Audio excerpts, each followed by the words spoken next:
the game Saturday, and it's fresh on our minds, so that's new, getting back to a press conference on Monday after a Saturday game.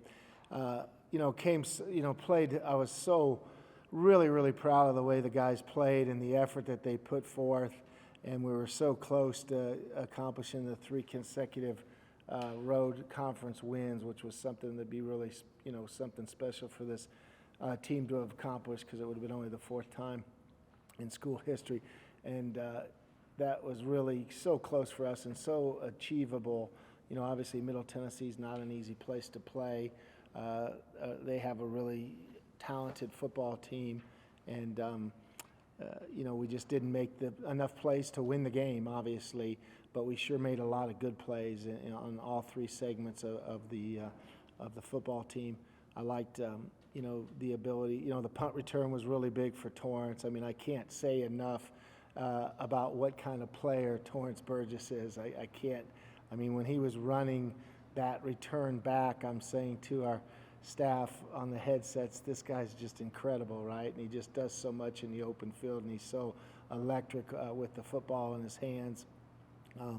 Defensively, I thought our defense did some really good things. We gave up a couple, obviously the first drive of the game that they got was at the mid 50-yard line, and they took it in with some good creative plays.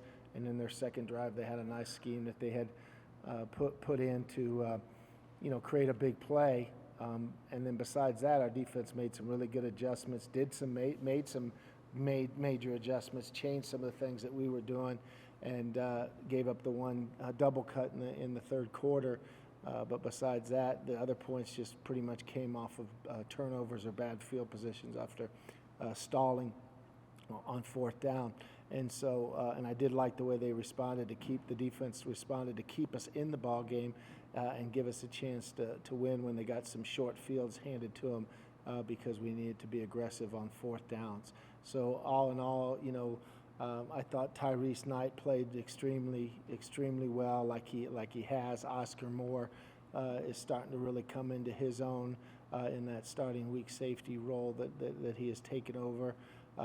Since Mikkel and Trajan, have gone down there, and I think he's done a really good job with that part of it. James Neal's really maturing in front of our eyes as he's become a first-year starter and doing some very good things. And then, obviously our defensive end play has been just outstanding all year. So really proud of that. Offensively, again, there were so many good things that we did offensively. Of course, Cade, obviously had a lot of production in the passing game, a really high statistical accomplishment with what he was able to throw, the yardage that he was able to throw for. Kelly, another big 4th quarter play. That's 2 weeks in a row that he's had a huge 4th quarter play, and Drew was telling me about the stat there that he was able to have 2 80-yard touchdowns, which is the first time since 1999 that's happened with Lee Mays, who obviously is a great football player. So that's a neat accomplishment for Kelly. And then Cade's 2 80-yard touchdown passes that he's had this season is the first time since 2009 when Trevor Vitito did it. So again, some cool things, some really good things happening. Definitely was a big impactful play when Torrance Burgess went down, because how it affected us is that now with Marcus being out on kickoff return and punt return, and then Torrance being the backup, and then Torrance going down, it made us go deep into our depth there, and we didn't field a kickoff very well, and gave them field position right after a score, which gave them the ability to take a 10-point lead. But that kept showing up because then Dion went out with injury, and then we put Mike and EJ Azel-Jai had to play, and Azel-Jai is super talented and really going to be a great back, and was doing some really good running there. But he had an unfortunate turnover, and it was just for EJ, it wasn't, because right before that play, I said we just got to keep stressing with him ball security because he doesn't have a lot of playing time. But when he fumbled, he had that ball high and tight. It was just a freaky hit where the helmet of the runner, the helmet of the tackler hit right on the football. So it was just kind of crazy how that came out. But losing Torrance and Dion throughout the game was kind of a big impact because we just didn't have their great presence to help us finish some drives there late in the game when the game was on the line. But I thought Azizi Henry got his first start at right tackle, and he played extremely well for us. Zuri Henry played injured and played really, really good. I thought our offensive line played well and did some really good things. So there was a lot of positives.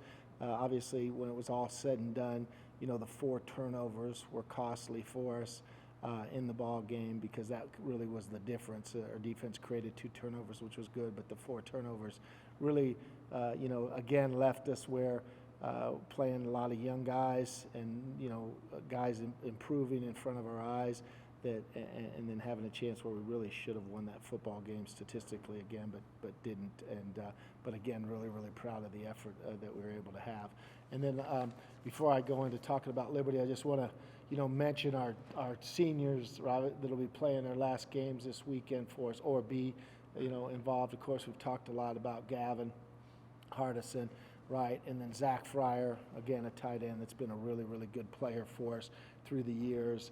And then the 3 offensive linemen that we're losing, Zuri Henry, Elijah Klein, and Andrew Meyer. Those guys have just been really, really good players for us. Some of them have played for 6 years, right, because of the red shirt rule and the COVID rule coming in, and those guys have just been tremendous players. So we're not losing a whole lot of players on offense or defense to senior exhausting eligibility. On defense, it's Trajan Hugie, Tyrese Knight, Keenan Stewart, Javis Garnett, and Praise. And again, when you start naming some of those guys, they've set records for the history of sacks, and Tyrese with his tackles in the season, just tremendous, leading the country right now in solo tackles.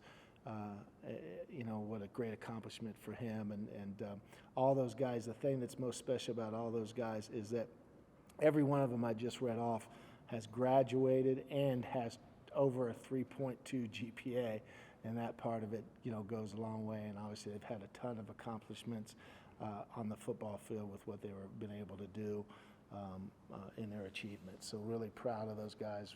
Unfortunately, it just hurt. Those guys have been with us for so long. It just hurts to lose them. But there's tons of motivation for us. For them to go out, go now segueing into the Liberty game, having a chance to play a ranked football team.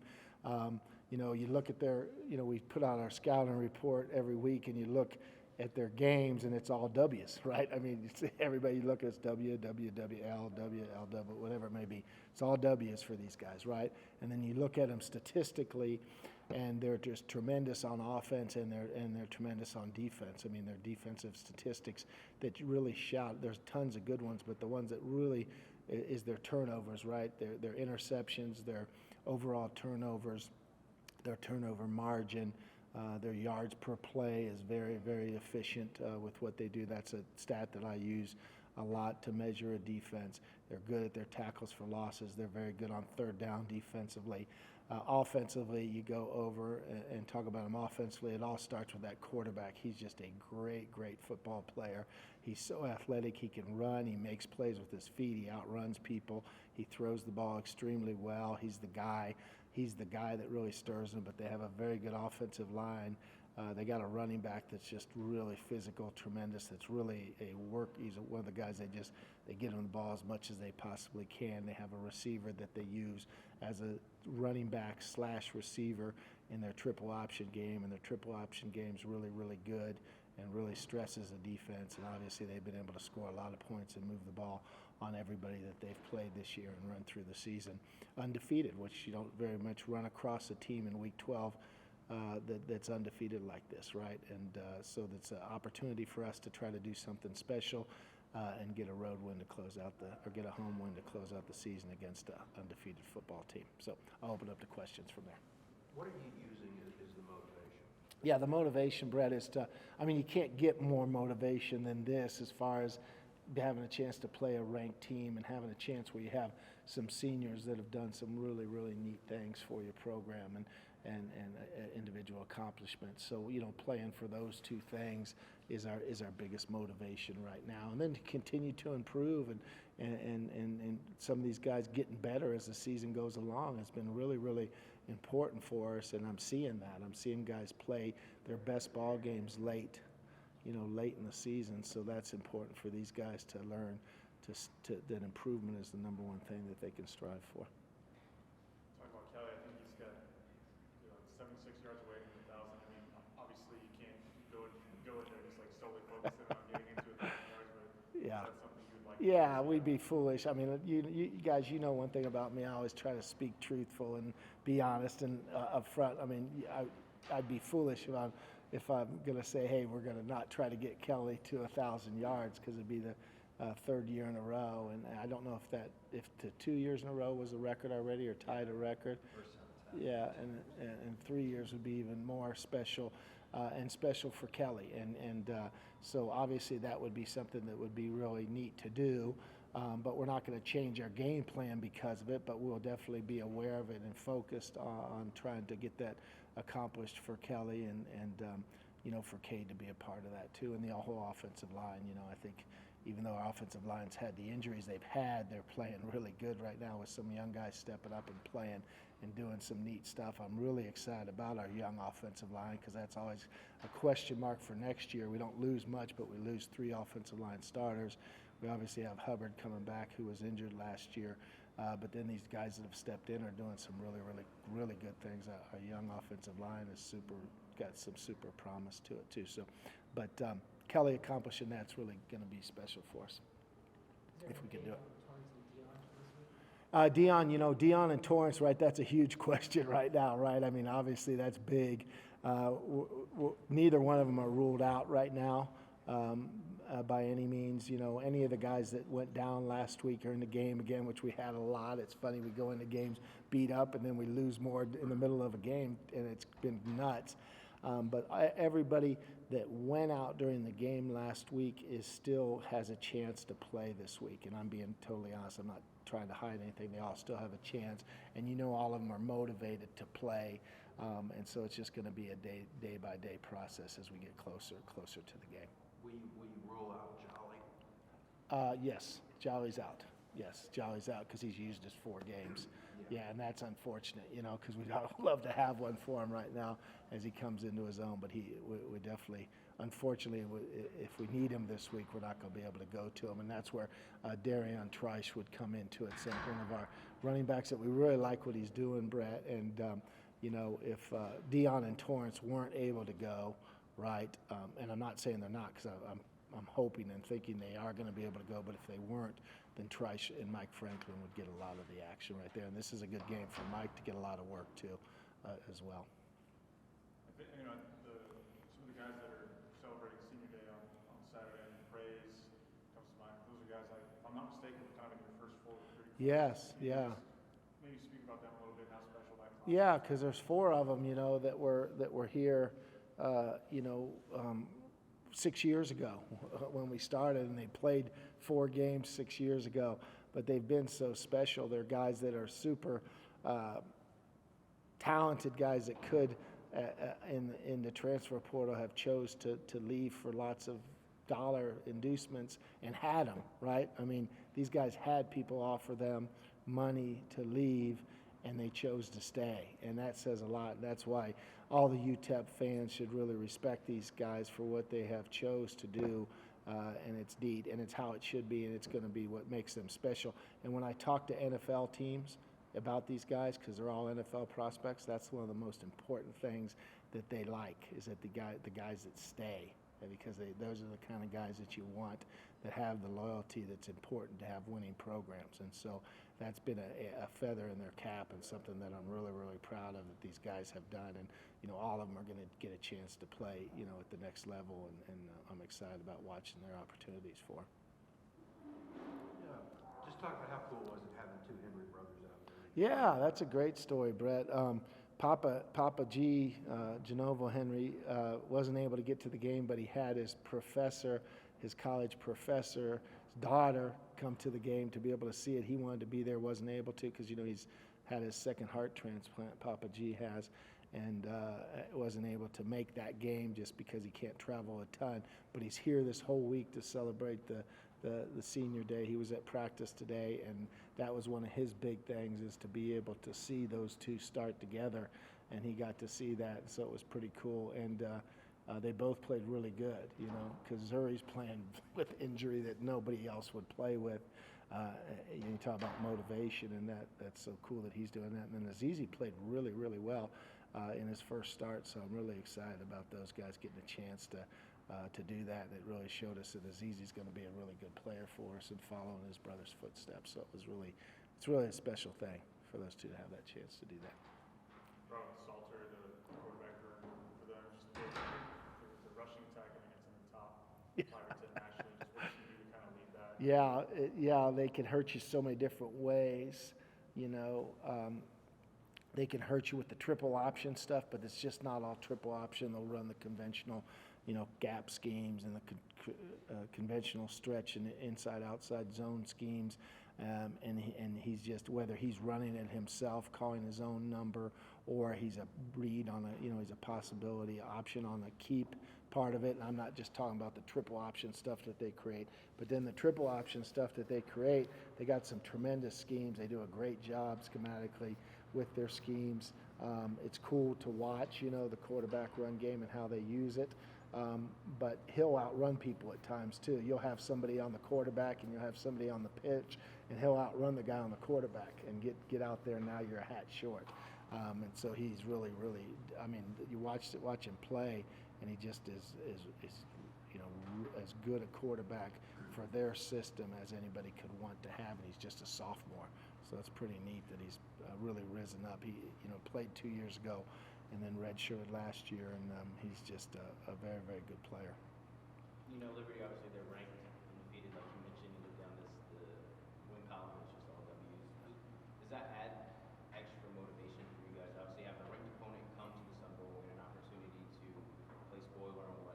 I think it's a great opportunity for us to try to play spoiler, to try to, you know, I love playing football on Thanksgiving weekend. I just love it. It's my favorite game of the year to play at a lot of places that I have been, which I haven't been a lot of places, but places I have been, it's mostly been a rival game too, which is really cool, you know. And we've talked about, I know that kind of popped Brett's ears up right there, but we've talked about doing that. Maybe, I don't know, you know, about having that with the New Mexico State game be a rivalry game on Thanksgiving weekend. I think those are super cool for someone that's a real traditionalist of football, that's been around it like I have, you know, growing up and watching a lot of those games and enjoying that part of it. So I think anytime you can play on Thanksgiving weekend and then have a game like this where there's really a top-ranked team that's got national attention on them as one of the few undefeated teams that's left in college football, it's a huge motivation for us to try to play a great game, right, and have the opportunity to pull an upset, which would be fantastic.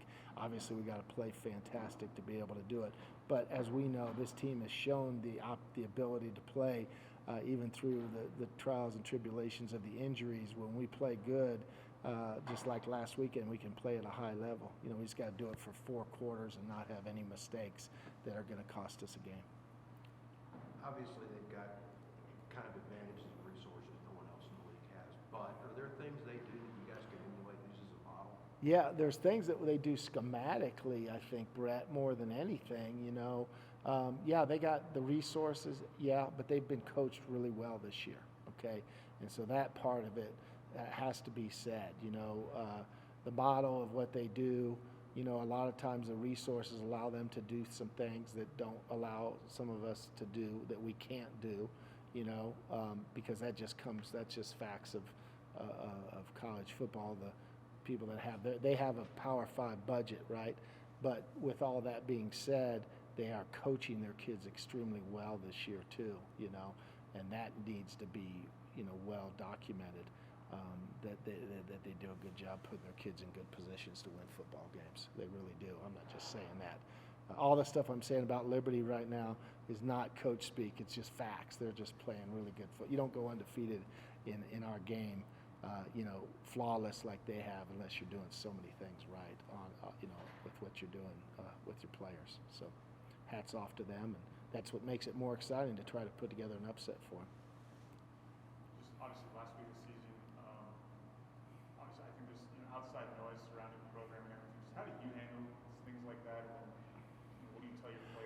Yeah, I think, Colin, there's outside noise in every program at every level. You know, I feel like that's the case whenever you don't have a good season, or sometimes programs when they have 8-win seasons, right? You know, I can think of a program right now that's won 8 or 9 games, and there's that, you know, because there's always expectations for your program, and there's always, you know, talk out there.